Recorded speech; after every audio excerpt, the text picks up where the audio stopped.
नहीं पड़े रहते तो उन 4 करोड़ अंग्रेजों की कोई औकात नहीं थी कि 40 करोड़ भारतीयों पर राज कर पाते।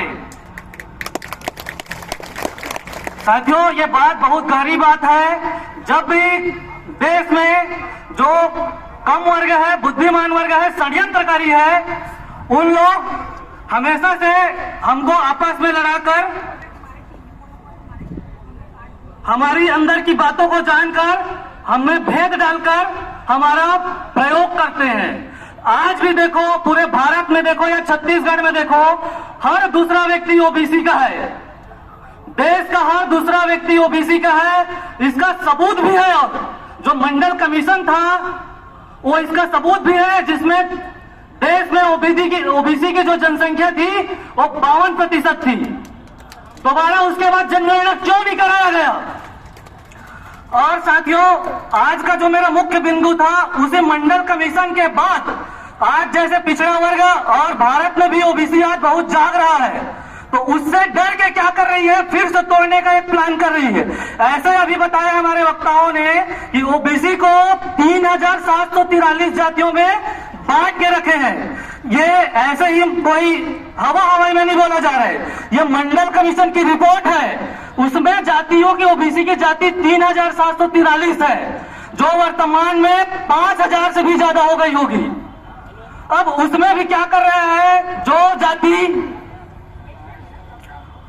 बढ़ चढ़ के हिस्सा ले रही है, ओबीसी को आगे बढ़ा रही है। पहले तो क्रीमी लेयर और नॉन क्रीमी लेयर में और बांट दिए हैं।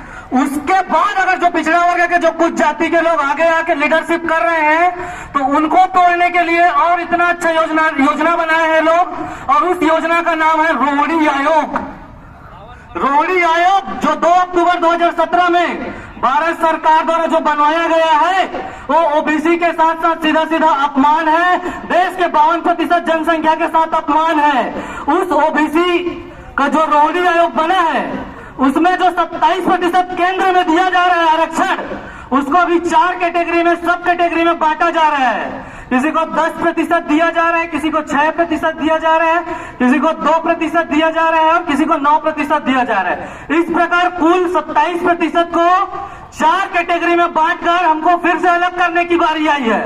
इसमें हम फिर वो करेंगे, जो मुख्य जातियां हैं उनको 10% दिया जा रहा है, जिनकी संख्या सबसे ज्यादा है उनको 10%। अगर भारत सरकार की औकात है, ठीक है, इन षड्यंत्रकारियों की औकात है, तो आप जातिगत जनगणना करिए और बांटना ही है तो जातियों की जनगणना करिए। कौन पटेल का इतना जनसंख्या है, साहू का इतना जनसंख्या है, कुर्मी का इतना जनसंख्या है, और जिसका जितना संख्या है उसके अनुपात में उसको आरक्षण देंगे, तब तो हम मानेंगे कि आप ओबीसी के हितैषी हैं। ऐसा नहीं तो फिर से आप क्या कर रहे हैं, बांटने का काम कर रहे हैं। तो साथियों, इसको हमको समझने का प्रयास करना है और हर घर में, हर ओबीसी को जाके इस रोहिणी आयोग का किसी भी हालत में हमको इसको लागू नहीं होने देना है। ऐसे भी 17 बार आगे बढ़ चुका है, 18वां, 19वां, 20वां हो, लेकिन ये लागू ना हो।